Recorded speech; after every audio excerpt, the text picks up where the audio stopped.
तो पिछले एपिसोड में हमने देखा कि प्रिंस हानफी कई सालों बाद अपने हान स्टेट वापस आ गया था, जहां चारों तरफ करप्शन और जुल्म फैला हुआ था। हान स्टेट को सरहदों के बाहर से तो हमेशा ही खतरा लगा रहा, पर इस करप्शन और नाइंसाफी की वजह से वो अंदर से भी टूटता जा रहा था। और यहाँ दूसरी तरफ हानफी का छोटा भाई लाइसी किन एम्पायर पहुंच गया था। अब आगे तो नेक्स्ट एपिसोड शुरू होता है और हम देखते हैं कि तेज बारिश में एक सिपाहियों का काफिला कहीं जा रहा होता है। दरअसल ये दो लोग हान किंग के छोटे भाई है, जो कि हान स्टेट का सोना कहीं सेफ जगह ले जा रहे थे। तभी हम देखते हैं कि एक गोस्ट वॉरियर इस काफिले के सामने आकर इनका रास्ता रोक देता है और देखते ही देखते इनको चारों तरफ से गोस्ट आर्मी घेर लेती है। सारे सोल्जर्स गोस्ट वॉरियर्स को देखकर बहुत ज्यादा डर जाते हैं, क्योंकि इनका कोई भी हमला उन गोस्ट वॉरियर्स पर काम नहीं कर रहा था। इसके बाद एक गोस्ट वॉरियर गुस्से से कोई स्पेल परफॉर्म करता है, जिसके बाद इन लोगों की नजरों के सामने सारा गोल्ड गायब होने लग गया था। सारा गोल्ड हवा में ही गायब हो गया, जिसे देखकर सोल्जर्स काफी ज्यादा डर जाते हैं, क्योंकि किसी को समझ नहीं आ रहा था कि आखिर ये सब हो क्या रहा है। सारा सोना गायब करने के बाद वो गोस्ट आर्मी भी वहां से चली जाती है।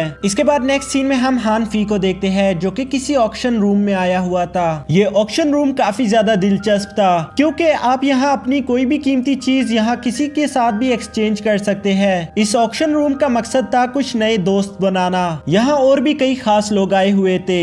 येन डेन, जो कि येन किंगडम का प्रिंस है, और यूवी का पापा भी। इसके साथ साथ जिंग के भी यहाँ आया हुआ था। इसके बाद ऑक्शन रूम का होस्ट सब लोगों का इंट्रोडक्शन करवाता है और इन सब के कीमती एसेट्स दिखाते हैं, जो कि ये लोग अपने साथ लाए थे। बारी बारी सबके एसेट्स दिखाने के बाद वो आदमी एक मिस्टीरियस सा बॉक्स दिखाता है, जिसको देखने के बाद पर्दे के पीछे से एक लड़की बोलती है कि इस बॉक्स में एक बहुत ज्यादा कीमती चीज है, जो किसी के लिए तो बहुत ज्यादा फायदेनाक है और शायद किसी के लिए वो बहुत ज्यादा बेकार होगी। लेकिन मेरा एक रूल है कि इस बॉक्स को एक्सचेंज करने से पहले ओपन नहीं किया जाएगा। जब तुम में से कोई भी बंदा मेरे साथ एक्सचेंज कर ले, उसके बाद वो बंदा इसे ओपन कर सकता है। उसकी ये बात सुनकर वहाँ बैठा एक आदमी कहता है, तुम हमें बेवकूफ बना रही हो, क्योंकि हम जानते हैं इस बॉक्स में कोई कीमती चीज नहीं। लेकिन हमारा हानफी थोड़ा एक्साइटेड हो गया था ये जानने के लिए कि उस बॉक्स में आखिर ऐसा क्या है। तो नेक्स्ट सीन में हम देखते हैं कि हानफी वो बॉक्स एक्सचेंज करके अपने साथ ले आया था। हानफी उस बॉक्स को खोलने के लिए काफी ज्यादा एक्साइटेड हो रहा था, पर वो बॉक्स एक पैटर्न के साथ लॉक था। हानफी उस बॉक्स को खोलने के लिए काफी ज्यादा पैटर्न्स का इस्तेमाल करता है और कई बार नाकामी के बाद आखिरकार वो उसे खोलने में कामयाब हो गया।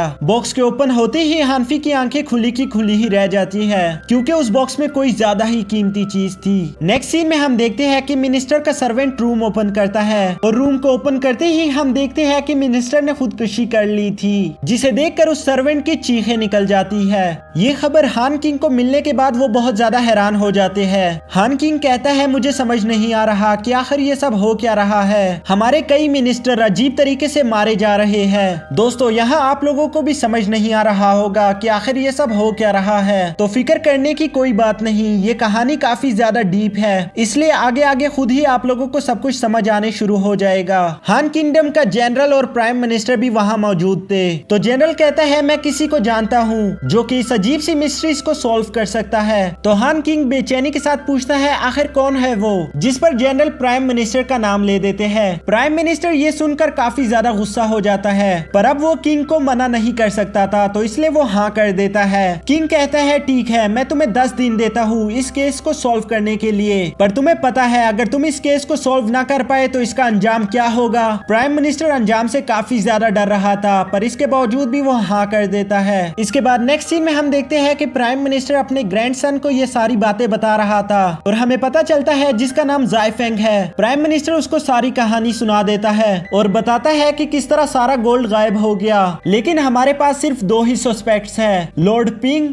और लॉर्ड क्वेन। पर मसला यह है कि वो दोनों ही किंग के छोटे भाई हैं, तो हम तहकीकात के लिए उन दोनों को टॉर्चर भी नहीं कर सकते, इसलिए इस केस को सॉल्व करना काफी ज्यादा मुश्किल हो गया है। जायफेंग थोड़ी देर सोचने के बाद कहता है, पूरे हान स्टेट में अगर इस केस को कोई सॉल्व कर सकता है तो वो सिर्फ एक ही आदमी है। जिसके बाद सीन शिफ्ट होकर हानफी पर आ जाता है, जो कि अपने सामने पड़ा एक बॉक्स ओपन करने लगा था। उस बॉक्स में कुछ काफी ज्यादा कीमती था, जिसकी वजह से डार्क एनर्जी वहाँ फैलने लगती है, पर तभी कुछ आवाज सुनने की वजह से हानफी उस बॉक्स को बंद कर देता है। इसके बाद उसी शाम का सीन दिखाया जाता है, जहाँ प्राइम मिनिस्टर और जायफेंग एक शराब खाने के सामने आ गए थे। प्राइम मिनिस्टर जायफेंग से कहता है, क्या हम ऐसी जगह पर मुलाकात करेंगे। जायफेंग कहता है, मैं कुछ नहीं कर सकता, उस आदमी ने ही हमें यहाँ यहाँ बुलाया है। तो वो दोनों अंदर जाकर देखते हैं, जहाँ वही लड़की जिसका नाम मिस जीनू था वो उन दोनों को वेलकम करते हुए कहती है कोई यहाँ आपका इंतजार कर रहा है। तो प्राइम मिनिस्टर और जाइफेंग उसे फॉलो करते हुए ऊपर के एक रूम तक आ जाते हैं, जहाँ हम देखते हैं कि वो आदमी और कोई नहीं हान फी था,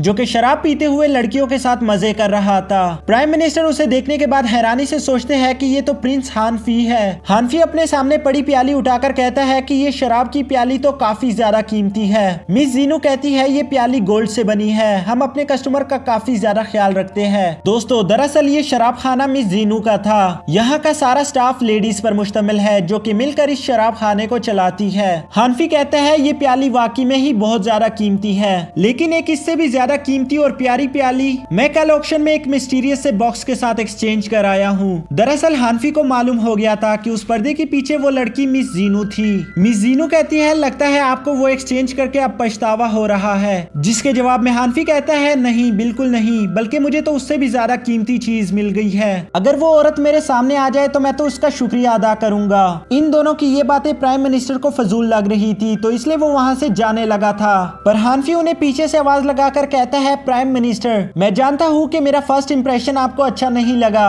और शायद मेरी बातें भी आपको फजूल लग रही हो। अगर आप यहाँ से जाना चाहते हो तो मैं आपको रोकूंगा नहीं, लेकिन मुझे यकीन है कि मुझसे बात करने के बाद आप यहाँ से जा नहीं पाओगे। प्राइम मिनिस्टर पूछता है कि तुम इतने कॉन्फिडेंस से कैसे कह सकते हो। तो हानफी मुस्कुराकर कहता है कि आपका बेल्ट अपसाइड डाउन है और आप रॉयल शूज में यहाँ आए हैं, जिसका मतलब आपके पास इतना टाइम नहीं था कि आप सिर्फ जूते और बेल्ट ही सही कर सके। आपको जरूर कोई प्रॉब्लम बहुत ज्यादा परेशान कर रही है, जिसका सोल्यूशन ढूंढने आप यहाँ तक चले आए। आप मेरे पास आए हो तो जरूर आपके पास और कोई रास्ता नहीं बचा होगा। हानफी की ये सारी बातें सुनकर प्राइम मिनिस्टर सोचता है कि मैं हानफी के बारे में इतना तो जानता था कि वो एक प्लेबॉय और शराबी है, पर मुझे अंदाजा नहीं था कि एक ही नजर में वो इतनी सारी बातें जान सकता है। इसलिए प्राइम मिनिस्टर कहता है मैं यहाँ रुकूंगा, पर अगर तुम अपनी नॉनसेंस वाली बातें बंद कर दो। जिस पर हानफी हंसकर उन्हें अपने बर्ताव के लिए सॉरी करता है। अब हम देखते हैं कि नेक्स्ट सीन में वो दोनों बैठकर बातें कर रहे थे। हानफी अपने सामने पड़े 5 कप्स में शराब भरना शुरू करता है, जिसे देखकर जाइफेंग हैरानी के साथ पूछता है कि हम लोग तो 3 हैं, फिर आप 5 कप्स में शराब क्यों भर रहे हो।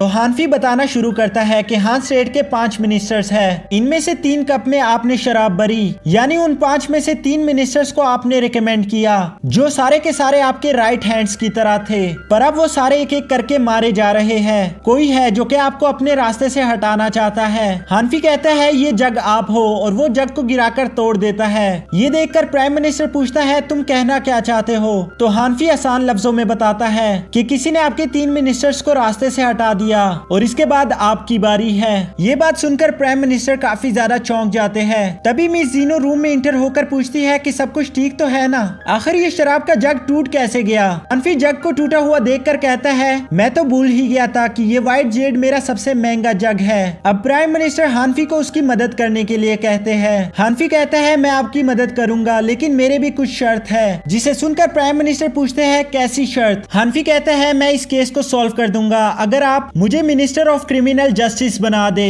प्राइम मिनिस्टर पूछते हैं जब तुम राजगद्दी के अगले वारिस हो तो तुम्हें ये मामूली सा मिनिस्टर ऑफ क्रिमिनल जस्टिस बनकर क्या करना है। जिसके जवाब में हानफी कहता है ज्यादा कुछ नहीं, बस मुझे लगता है कि ये मजेदार होगा। हानफी का ऐसा जवाब सुनकर प्राइम मिनिस्टर को वो मिनिस्टर ऑफ क्रिमिनल जस्टिस के लिए सही आदमी नहीं लगता। पर जाइफेंग अपने दादा को समझाते हुए कहते हैं कि ये केस काफी ज्यादा मुश्किल है, अगर हानफी इसे सॉल्व कर पाया तो वो वैसे भी मिनिस्टर ऑफ क्रिमिनल जस्टिस के लायक होगा, इसलिए मैं कहता हूँ कि आप प्लीज हानफी की बात मान जाए। हानफी जाइफेंग की ऐसी बात सुनकर कहता है आप लोगों को बहुत ज्यादा खुश होना चाहिए कि आप लोगों के घर में जाइफेंग जैसा एक ज़हीन आदमी है। ये बात सुनकर जाइफेंग कहता है आप तो वैसे ही मेरी तारीफ कर रहे हैं, मैं इतना भी ज्यादा समझदार नहीं हूँ। जिसके जवाब में हानफी कहता है नहीं, तुम काफी ज्यादा समझदार हो। इस केस के 2 वाहिद सस्पेक्ट्स रॉयल फैमिली से हैं, जिन्हें तुम टॉर्चर करके मालूमात हासिल नहीं कर सकते, इसलिए तुमने मुझे चुना क्योंकि मैं भी रॉयल फैमिली से हूँ और अगर मैं चाहूँ तो मैं उनसे तहकीकात कर सकता हूँ।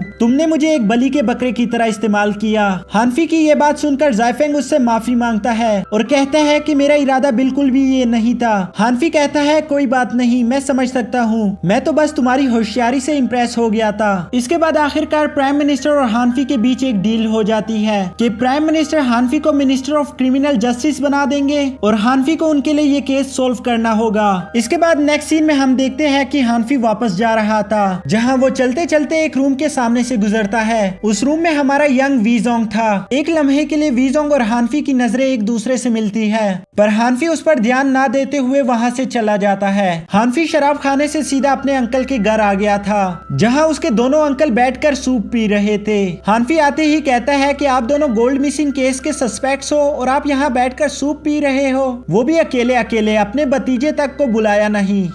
तो हानफी का एक अंकल कहता है ऐसी तो कोई बात नहीं, अगर तुम चाहो तो तुम भी हमारे साथ बैठकर पी सकते हो। वैसे भी ये सूप काफी ज्यादा डिलीशियस है, इसको बनाने के लिए 18 घंटे लगातार काम करना पड़ता है और बनते ही उसी दिन आपको पीना होगा, वरना ये खराब हो जाता है। हानफी कहता है अच्छा ये तो होता रहेगा, लेकिन क्या आप लोग मुझे उस गोल्ड की चोरी के सीन के बारे में बताओगे कि वहाँ क्या हुआ था? तो उसका एक अंकल उठकर उससे सारी स्टोरी बताता है कि वहाँ क्या क्या हुआ था और कैसे वो गोल्ड हवा में ही गायब हो गया। हानफी सारी स्टोरी सुनने के बाद कहता है आखिर ये गोस्ट आर्मी कहाँ से आ गई? तो जायफेंग बताता है कि आज से कई साल पहले जब किन एम्पायर ने ज़ैंग स्टेट पर हमला किया था, तो तब ज़ैंग स्टेट के 5000 सिपाहियों ने जिंगचेन सिटी के सामने सरेंडर कर दिया था, पर किन एम्पायर ने उन पर कोई रहम नहीं दिखाया और उन 5000 सोल्जर्स को जिंदा जमीन में दफनवा दिया। जिसके बाद ऐसा कहा जाता है कि उन 5000 सोल्जर्स की रूह यहाँ वहाँ भटक रही है। हानफी कहते हैं अच्छा तो तुम लोगों को लगता है कि वो 5000 आर्मी ही अब गोस्ट आर्मी बन चुकी है। इसके बाद हानफी एक रुमाल में से सोना निकाल कर कहता है किस्मत से हमें उस दुर्घटना की जगह पर ये थोड़ा सा गोल्ड मिला, जिसके साथ मैं कुछ एक्सपेरिमेंट्स करना चाहता हूँ। और इसके बाद हानफी उस गोल्ड को आग के नजदीक लेके जा रहा था, जिसे देखकर उसका एक अंकल काफी ज्यादा डर जाता है। हानफी का अंकल उस पर बड़ी तेजी के साथ कूदकर सोने को आग से दूर कर देता है और इसी वजह से वो सोना हानफी के हाथ से छूटकर पानी में गिर जाता है। पानी में गिरते ही वो सोना बड़ी तेजी के साथ डिसॉल्व हो जाता है और उस सोने का एक छोटा सा टुकड़ा हानफी आग में गिराकर देखता है, जिसकी वजह से आग के साथ एक एक्सप्लोजिव रिएक्शन होता है। हानफी इस सारे एक्सपेरिमेंट के बाद कहता है कि ये वाटर डिसॉल्विंग गोल्ड है, जो कि पानी के साथ मिलते ही पिघल जाता है और आग के साथ इसका एक्सप्लोजिव रिएक्शन होता है। पर हैरान करने वाली बात तो ये है कि मेरे अंकल ये पहले से ही जानते थे, इसलिए उन्होंने सोने को आग से दूर करने के लिए कहा। ये बात मानने के लिए वो दोनों साफ साफ इनकार कर देते हैं कि हमें इस बारे में कुछ नहीं पता। हानफी कहता है अच्छा ऐसी बात है, पर मुझे तहकीकात से कुछ और भी मालूम हुआ है कि आज सुबह जब तुम लोगों का काफिला गोल्ड लेकर निकला तो तुम्हारे एक सर्वेंट ने ये सूप बनाना शुरू कर दिया था, और जैसा तुमने कहा कि ये सूप बनने में 18 घंटे लेता है और इस सूप को उसी दिन पीना होगा, नहीं तो ये खराब हो जाता है। तो मुझे ये बताओ कि तुम्हारा सर्वेंट पागल है क्या? क्योंकि मिशन के अकॉर्डिंग तुम लोगों को आने में 3 दिन लगने थे, पर इसके बावजूद भी वो आप लोगों के लिए ये सूप बनाने लग गया था, जिसका सीधा सीधा मतलब यही निकलता है कि आप लोग पहले से ही जानते थे कि आज आप लोगों की वापसी काफी जल्दी हो जाएगी, इसलिए आप लोगों ने अपने नौकर से सूप बनाने के लिए कह दिया था। आप लोगों की एक छोटी सी गलती आप लोगों को महंगी पड़ गई। इस तरह से हानफी उन दोनों का झूठ सामने ले आता है और बादशाह को इन दोनों की गिरफ्तारी के लिए नोटिस भिजवा देता है। इसके बाद नेक्स्ट सीन में हानफी वापस उसी शराब खाने आ जाता है। यहाँ मिस जीनो इसे दोबारा से देखकर पूछती है आप यहाँ फिर से? हानफी कहता है मैं यहाँ एक आदमी से मिलने के लिए आया हूँ। मिस जीनो पूछती है कौन? कहीं आप ब्रदर वीजोंग की बात तो नहीं कर रहे? हानफी कहता है मुझे उसका नाम नहीं आता, पर कल शराब पीने के बाद जाते हुए मैंने उसको देखा था, इसलिए मैं उससे दोबारा मिलना चाहता हूँ। मिस जीनू कहती है यहाँ कुछ बातें हैं जिनके बारे में आपको नहीं जानना चाहिए, ये आपके लिए बहुत ज्यादा खतरनाक हो सकता है। हानफी कहता है तो कोई बात नहीं, मैं ये खतरा उठाने के लिए तैयार हूँ। मिस जीनू उसे रोकते हुए कहती है कि वीजोंग की दुनिया तुमसे बिल्कुल अलग है। जहाँ तुम बातचीत से मसला हल करते हो, वहाँ वो लोग तलवार से मसला हल करते हैं। पर हानफी मिस जीनू की कोई बात ना सुनते हुए सीधा वीजोंग के कमरे में चला जाता है, जहाँ खिड़की के पास खड़ा वीजोंग कहता है मेरे सामने 2 ही लोग खड़े हो पाते हैं, एक वो जिन पर मैं यकीन करता हूँ और दूसरा वो जिनको मुझे मारना होता है। ये बात सुनकर हानफी कहता है बेशक मैं उनमें से बनना चाहूंगा जिन पर तुम यकीन करते हो।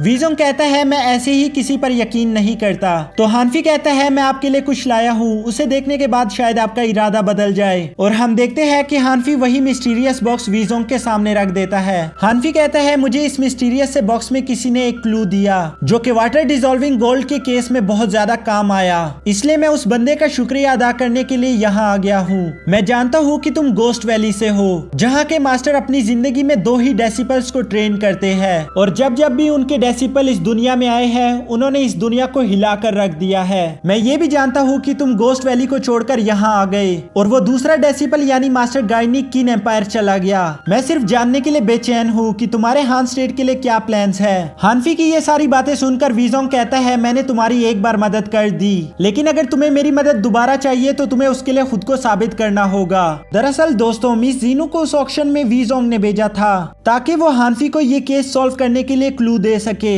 अब इस मदद के बदले हानफी भी वीजोंग के लिए एक गिफ्ट लाया था जो कि गोस्ट वैली के सीक्रेट इन्फॉर्मेशंस थे। वो इन्फॉर्मेशन गोस्ट वैली के स्टूडेंट्स तक पहुंचाने के बाद हानफी वहां से चला जाता है और नेक्स्ट सीन में हम देखते हैं कि हानफी नशे की हालत में घर जा रहा था। तभी उसके सामने कुछ अजीब चीजें होने लगती है। वो अपने सामने गोस्ट आर्मी को आता हुआ देखकर बहुत ज्यादा डर जाता है। जैसा हम जानते हैं कि हानफी को लड़ना नहीं आता, तो क्या कोई उसको बचाने के लिए आएगा या नहीं, ये जानने के लिए हमें नेक्स्ट एपिसोड देखना पड़ेगा। तो बस इसी के साथ आज का एपिसोड खत्म होता है। मिलते हैं हमारी नेक्स्ट वीडियो में। तब तक आप हमारे चैनल को सब्सक्राइब करके बेल आइकन को प्रेस कर दो ताकि न्यू वीडियो की नोटिफिकेशन आपसे मिस ना हो सके।